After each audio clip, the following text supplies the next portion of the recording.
محمد وآل محمد صلوات.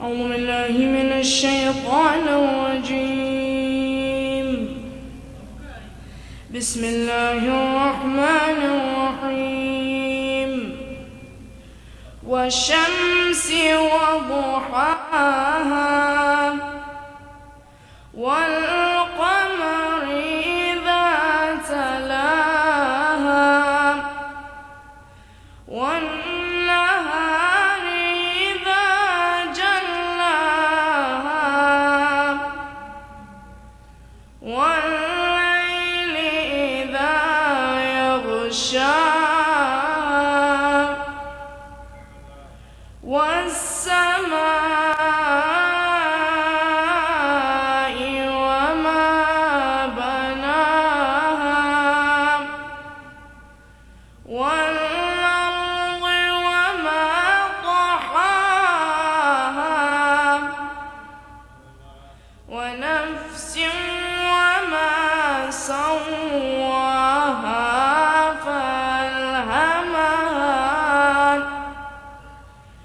فألهمها فجورها وتقواها.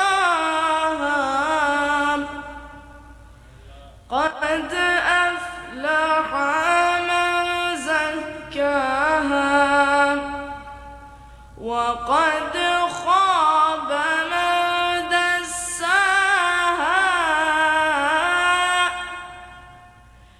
كذبت ثمود بطغواها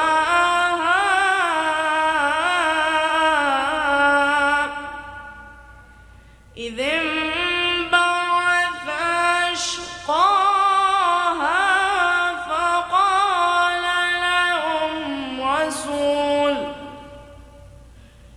فقال لهم رسول الله ناقة الله وسقياها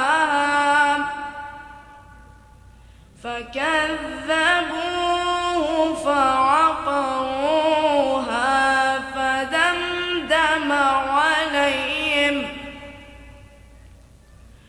فدمدم عليهم ربهم بذنبهم فسواها